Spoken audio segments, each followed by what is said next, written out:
السلام علیکم جی، تو چلیں عشق اعظم کا 9 پارٹ سٹارٹ کریں گے۔ وہ وہیں کھڑا اسے دیکھتا رہا جب تک وہ اس کی نظروں سے اوجھل نہیں ہو گئی۔ اسی وقت معاذ اس کے ساتھ آ کھڑا ہوا۔ واٹس اپ برو، ٹائم پر ول؟ اتنی وقت کی پابندی بھی اچھی نہیں ہوتی بھائی۔ وہ اپنے دھیان میں کھڑے اعظم کے کندھے پر ہاتھ ٹکاتا اپنے ساتھ لیے اندر بڑھ گیا۔ وہ لوگ سیدھا پہلے اپنے آفس آئے تھے۔ اعظم وہاں بھی گہری سوچ میں ڈوبا، نہ جانے کیا کیا سوچ رہا تھا۔ معاذ اس کے ساتھ اپنی باتیں کرتا رہا۔ میں نے تو باقی اسٹوڈنٹس کو بھی کچھ کہنا چھوڑ دیا۔ ایسے یہ بڑھ کر بچے ماں باپ نے پیدا کر کر یہاں چھوڑ دیے، مجال ہے جو تھوڑی سی اونچی آواز بھی ان پر برداشت کر لے۔ اتنا ہی پیار ہے تو گھر بٹھا لے، یہاں دہی لینے بھیجتے ہیں۔ یار سچ میں پاکستان میں استادوں کی کوئی قدر نہیں۔ یہاں ان کو اپنا نوکر سمجھا جاتا ہے، چاہے وہ یونی کا استاد ہو یا اسکول کا۔ اللہ پوچھے یہاں کے اس قانون کو بنانے والے کو، تبھی یہ ملک ترقی نہیں کرتا۔ وہ اپنی بکس کو ایک کر کر رکھتے سبجیکٹ وائز سیٹ کر رہا تھا، تبھی پیون دونوں کے لیے کافی کے بھاپ اڑاتے 2 کپ لے آیا۔ تھینکس حامد، بڑی طلب ہو رہی تھی اس کی۔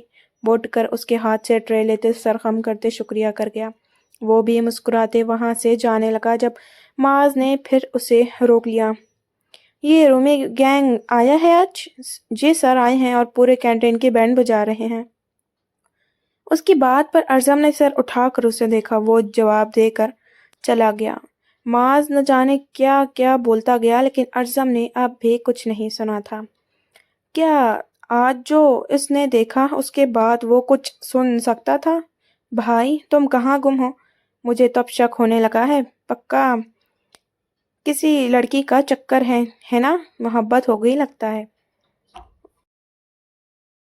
وہ ایک آئی برو مٹکاتے اسے چھیڑنے لگا۔ اعظم نے خالی نظر اس پر ڈالی۔ وہ نہیں بول پایا کچھ، الفاظ لبوں کے اس پار ہی رہ گئے، مانو وہ اس وقت کڑے ضبط سے گزر رہا ہو۔ کیا ہوا اعظم؟ تمہاری طبیعت ٹھیک ہے؟ اس کے چہرے کے بدلتے رنگ کو دیکھ معاذ ایک دم فکر مند ہوا۔ وہ محض سر از بات میں لاتے اٹھ کھڑا ہوا اور اپنی بک اٹھاتے لمبے ڈھینگ بھرتا باہر نکل گیا۔ معاذ تو اسے بس بلاتا ہی رہ گیا۔ اس نے نہیں سنا۔ راہداری سے گزرتے آج وہ کتنوں سے ٹکرایا اس نے نہیں دیکھا۔ وہ سیدھا باہر نکل گیا تھا، بنا کسی کو بتائے اپنی گاڑی لیے۔ وہ سمندر کے کنارے آیا تھا جہاں دن کے اس وقت اکا دکا لوگ تھے۔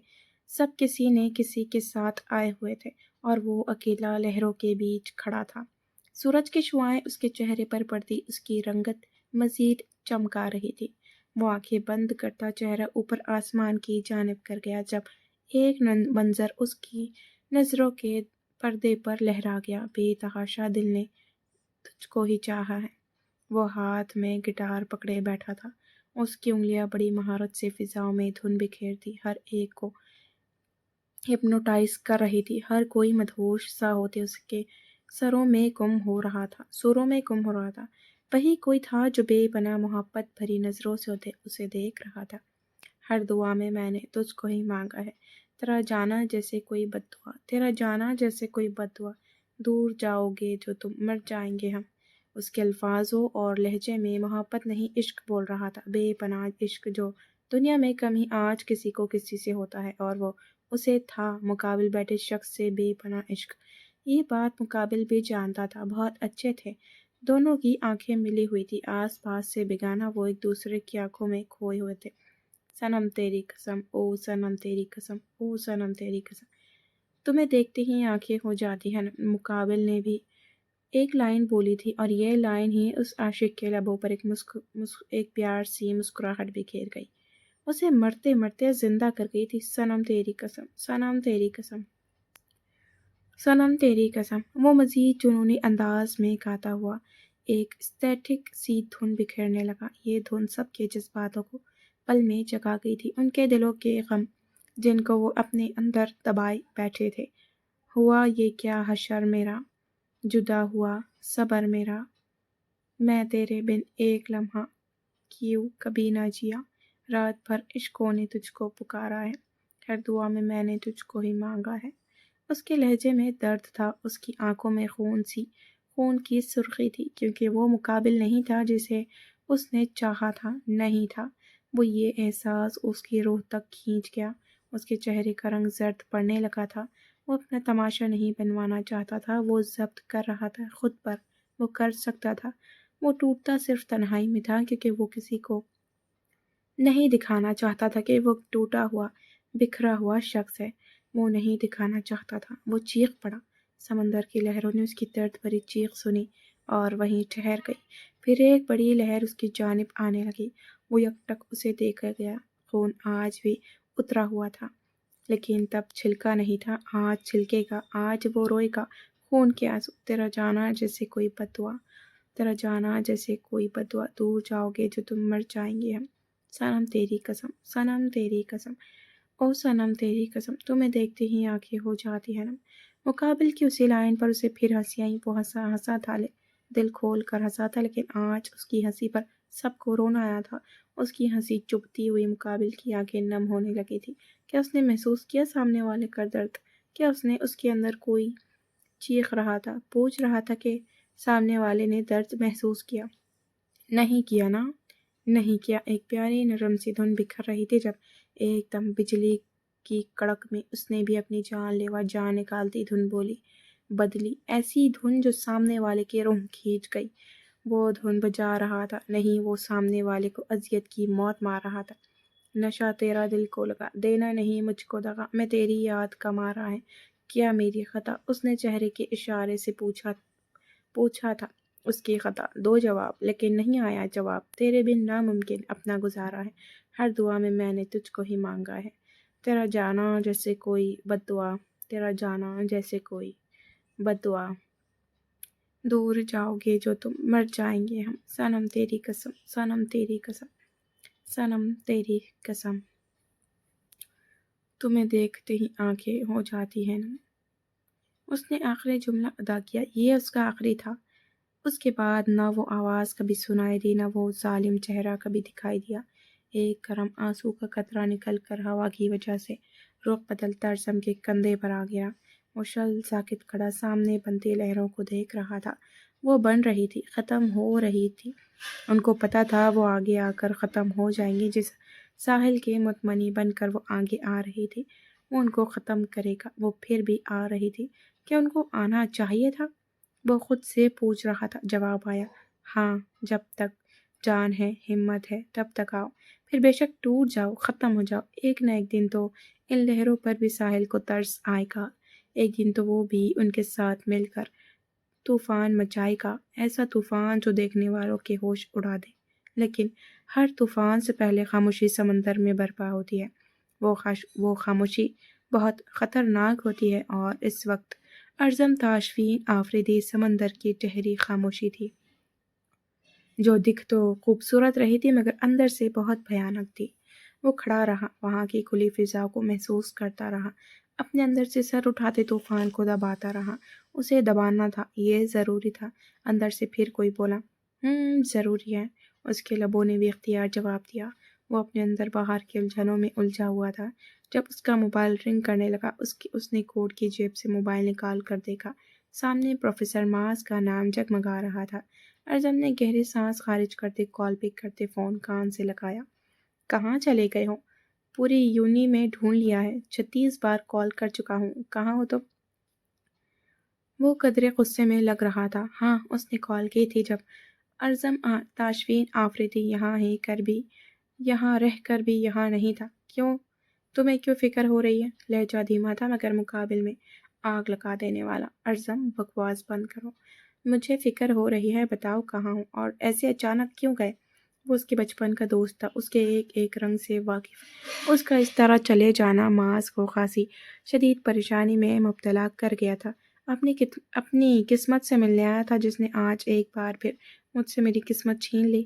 اس کا لہجہ کسی بھی قسم کے جذباتوں سے عاری تھا۔ ماس کچھ پل کے لیے کچھ نہیں بول سکا۔ ارزم، ناٹ اگین۔ وہ بولا بھی تو صرف یہ 3 الفاظ، اسی میں اس کی بد تھی۔ یہ قسمت کو بھی کہو نا کہ بس کر دے۔ کیوں مجھے اذیت کی موت مارتی ہے؟ کیا بگاڑا ہے میں نے اس کا؟ کچھ بگاڑا تھا آخر میں، وہ پوچھ رہا تھا۔ ماس کو کوئی جواب نہیں دے سکا، وہ خاموش رہا۔ چھوڑو، نہ بتاؤ، مجھے جواب چاہیے بھی نہیں ہے، جو ہے جیسا ہے ویسا ٹھیک ہے۔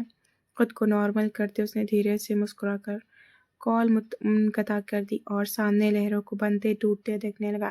ناٹ اگین، یہ الفاظ اسے پھر یاد آئے، ان کی یاد کرتے ارزم مسکرا دیا۔ ایک گہری مسکراہٹ، اس میں بھی اس کے کئی زخم چھپے تھے جسے آج تک کوئی نہیں دیکھ پایا۔ آج اسد کی برتھ ڈے پارٹی تھی جس کی آڑ میں وہ لوگ کینٹین میں ہی پارٹی کے نام پر ہر طرف تباہی مچا چکے تھے۔ روہیل ان کے ساتھ تھا، اس لیے ان کو کسی کا خوف نہیں تھا۔ وہ کھل کر اس تباہی میں اپنا حصہ ڈال رہے تھے۔ ماروی سب کو دیکھ انجوائے تو کرتی تھی، لیکن اس ایسے ہلے گلے میں اس نے کبھی خود کو آگے نہیں کیا۔ روہیل ان سب کے ساتھ ہی شامل تھا۔ وہ دور بیٹھی ان کو دیکھ رہی تھی جب اسد نے روہیل کا کندھا پکڑتے اسے ماروی کی جانب متوجہ کروایا۔ اپنی بندی کو اکیلا چھوڑ کر یہاں اوروں کی بندی پکڑ رکھی ہے تم نے، یہ تو صحیح نہیں، وہ ذو معنی انداز میں بولتا آگے بڑھ گیا، جبکہ روہیل وہیں کھڑا ماروی کو دیکھنے لگا۔ جانتا تھا وہ نہیں آئے گی۔ تھوڑی دیر پہلے اس نے اتنی مشکلوں سے روہیل کو منایا تھا، جو رات والی بات پر اب تک اس سے خفا تھا، لیکن اس کی ایک عادت تھی کہ وہ جلدی مان جاتا تھا اور ماروی کی سوری ایکسیپٹ کر لیتا تھا۔ تبھی ماروی اس کے پیچھے پاگل تھی۔ وہ لوگ کافی دیر انجوائے کرتے رہے، پھر تھک ہار کر بیٹھتے اپنے گپ شپ میں مصروف ہو گئے۔ بھائی آج میری برتھ ڈے ہے، اس کی پارٹی میں اپنی طرف سے بھی دینا چاہتا ہوں۔ یونی کے باہر کون کون آنا چاہے گا؟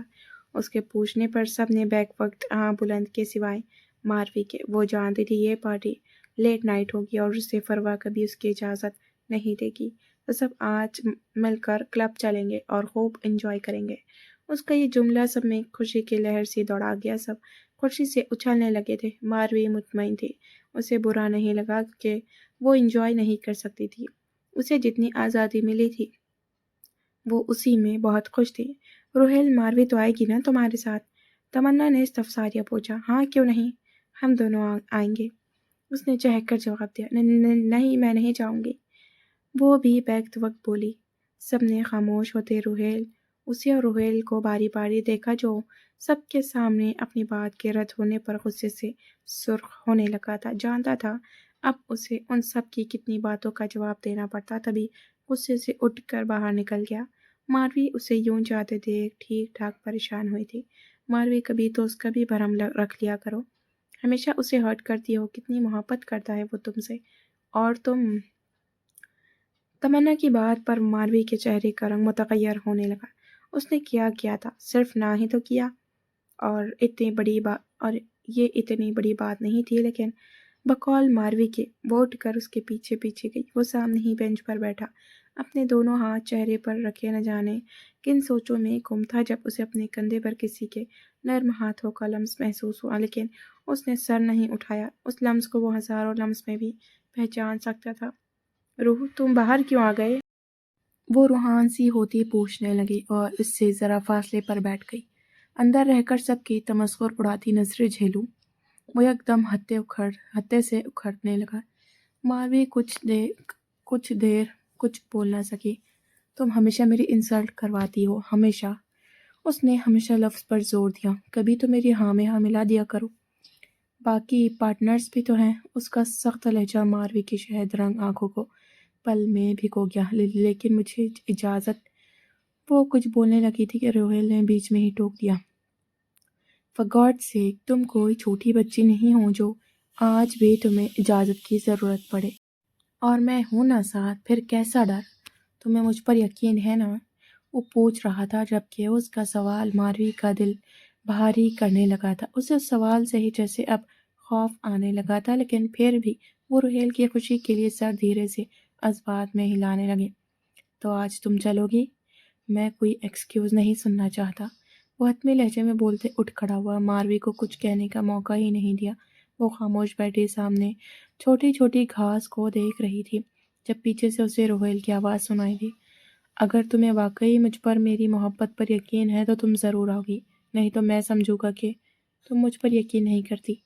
ماروی نے پیچھے مڑ کر اسے دیکھا۔ اس کے چہرے پر ایک امید تھی کہ وہ کہہ دے گی ہاں میں آؤں گی، مجھے یقین ہے تم پر۔ روح، اس کے الفاظ روحیل کے اندر جیسے جان سے ڈال گئے تھے، لیکن اس کے اگلے الفاظ اس کی خوشی کو ماند کر گئے۔ لیکن اب ایک یقین بابا کو بھی مجھ پر ہے، وہ مجھے ایسی جگہ جانے کے لیے کبھی اجازت نہیں دیں گے، اور ان کے اجازت کے بغیر میں گھر سے باہر نکل کر ان کے یقین کی کو ٹھیس نہیں پہنچا سکتی۔ اس کی بات سن کر روہیل کے چہرے کے زاویے بگڑے۔ اس نے سخت غصیلی نظروں سے اسے دیکھا اور ایک قدم آگے آتے اس کے دونوں طرف اپنے ہاتھ ٹکا گیا۔ ماروی سانس روکے اسے دیکھنے لگی۔ محبت کرتے وقت اس کا خیال نہیں آیا تھا، یہ الفاظ نہیں چابک تھے جو سیدھا ماروی کے دل پر لگے تھے۔ اس کا رنگ لٹھے کے مانند سفید پڑ گیا۔ تب نہیں یاد تھا کہ تمہارے باپ کو تم پر یقین ہے اور تم ان کا یقین توڑ رہی ہو۔ آج پہلی بار ماروی کو روہیل کی آواز بری لگی تھی۔ شاید وہ سچ بول رہا تھا، اس لیے وہ یک ٹک اسے دیکھے گئی۔ تم جیسی ٹپکل لڑکیاں پہلے ہمیں حسین خواب دکھاتی اور پھر ماں باپ کی مرضی کہہ کر ایسے ہی چھوڑ دیتی ہے۔ اس کے الفاظ بہت سخت تھے۔ ماروی کی آنکھوں میں تیرتی نمی بڑھنے لگی۔ میں چھوڑ نہیں رہی۔ آواز جیسے گہری کھائی سے آئی تھی۔ روہیل تمسخر اڑاتے انداز میں اسے دیکھنے لگا۔ تم جب رشتہ لے کر آؤ گے میں بابا سے کہوں گی مجھے تم سے شادی کرنی ہے۔ اچھا، جس پر یقین نہیں کرتی اس سے شادی کرو گی؟ وہ جلے کٹے انداز میں پوچھنے لگا۔ میرے باپ کے سامنے محبت کا اعتراف کرنا یقین ہی ہوگا روح۔ وہ بول تو رہی تھی لیکن اسے اپنے اندر ایک گھٹن سی محسوس ہو رہی تھی۔ اس رشتے سے گھٹن جس میں سکون کم بے سکونی زیادہ تھی۔ حرام رشتے میں سکون کہاں سے مل سکتا تھا؟ اعتراف تو تب کرو گی نا جب میں رشتہ لاؤں گا۔ اب کی بار ماروی کو اپنا دل بند ہوتا محسوس ہوا۔ پہلے میں تو یقین کر لو کہ تم مجھ پر یقین کرتی ہو یا نہیں، اور مجھے یقین تب آئے گا جب تم میرے ساتھ وہاں چلو گی جہاں میں لے کر جاؤں گا، کیونکہ جتنی اہمیت تمہاری نظر میں تمہارے باپ کی ہے اتنی ہی میری بھی تو ہو۔ مجھے بھی یہ احساس کرواؤ کہ تم مجھے اپنا مانتی ہو۔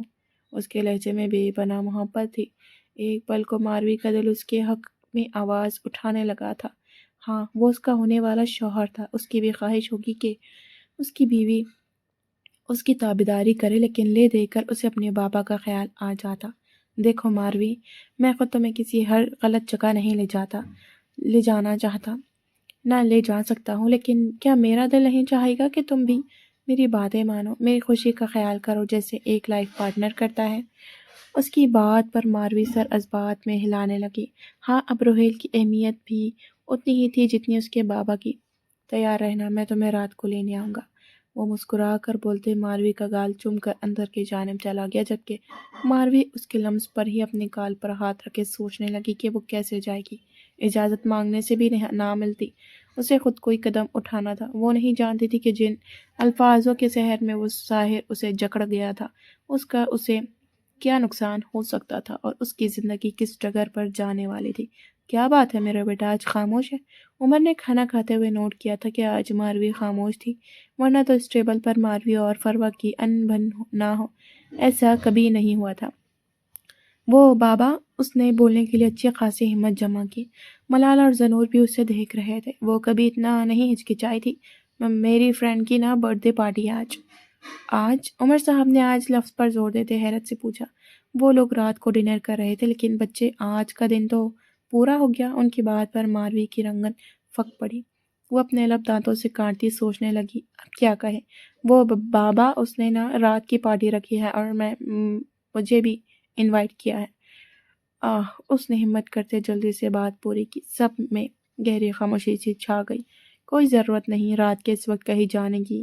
عمر سے پہلے فروا بول پڑی تھی۔ ماروی رونے والی شکل بناتے انہیں دیکھنے لگی۔ لیکن مامی، میری سب فرینڈز آئیں گی۔ وہ تقریباً رو دینے کو تھی۔ وہ کنویں میں کودیں گی تو کیا تم بھی کود جاؤ گی؟ ہوش کے ناخن لو لڑکی۔ اب کی بار ان کے انداز میں سختی اور شدید غصہ تھا۔ عمر ماروی کا ہی چہرہ دیکھ رہے تھے۔ چلی جانا۔ ان کا یہ جملہ سنتے ماروی کی نم آنکھوں میں چمک در آئی۔ وہ خوشی سے اچھلتی اٹھ کر پیچھے سے اپنے باپ کے گلے میں ہاتھ ڈال گئی۔ تھینک یو سو مچ بابا، آئی لو یو۔ آپ کیا کہہ رہی ہیں؟ رات کو ایک جوان جہاں لڑکی کو باہر بھیجیں گے؟ وہ ضبط سے مٹھیاں بھیجے پوچھنے لگی۔ میری بیٹی کی خوشی ہے اس میں، اور زنور ساتھ چلا جائے گا، پھر کیسا ڈر؟ اب حیران و پریشان ہونے کی باری ماروی کی تھی۔ اس نے جھٹ سے اپنے باپ کو دیکھا۔ جھوٹ تو وہ بول چکی تھی کہ ایک لڑکی کی برتھ ڈے ہے، اور اوپر سے ہے بھی کس جگہ یہ اگر عمر صاحب کو بھی پتہ چل جاتا تو یقیناً انہوں نے اپنی بگڑی اولاد کی اچھی کلاس لینی تھی۔ نہیں بابا، میری دوستیں مجھے پک کرنے آئیں گی، میں ان کے ساتھ چلی جاؤں گی بابا۔ نہیں، بالکل نہیں، اگر جانا ہے تو زنور کے ساتھ جاؤ، ورنہ جا کر اپنے کمرے میں سکون سے سو جاؤ۔ اب آدھی بات فروا نے عمر کی مانی تھی اور اب ان کی باری تھی فروا کی بات ماننے کی، لیکن ماروی مر کر بھی اپنے بھائی کے ساتھ نہیں جا سکتی تھی۔ وہ منہ پھلاتی اوپر اپنے کمرے میں بھاگ گئی۔ جانے دے، صبح تک خود ہی ٹھیک ہو جائے گی۔ عمر صاحب کی فکر دیکھ وہ تو ٹوک انداز میں بولتی اپنا ڈنر کرنے لگی۔ سب کھانا کھا کر اپنے اپنے کمروں میں جا چکے تھے۔ ملالہ نے کمرے میں آتے ایک نظر بیڈ پر اوندے منہ پڑی ماروی کو دیکھا۔ جانتی تھی اب وہ اس سے بھی بات نہیں کرے گی، تبھی وہ کوشش بھی ترک کرتی اپنے بال کھول کر لیٹ گئی۔ کچھ دیر اپنے موبائل پر اسکرولنگ کرتے وقت گزارا۔ جب ماروی کا موبائل بیپ کرنے لگا اس نے ایک نظر دیکھا، لیکن جب ماروی نہیں اٹھی تو خود بھی چھوڑ کر سونے کی کوشش کرنے لگی۔ سارے دن کی تھکاوٹ کے باعث اسے جلدی ہی گہری نیند نے آ لیا تھا۔ تقریباً 1 گھنٹے میں ملالہ نیند کی گہرائیوں میں پہنچ چکی تھی جب ماروی کا موبائل پھر سے بیپ کرنے لگا۔ اس نے دھیرے سے آنکھیں کھول کر دیکھا۔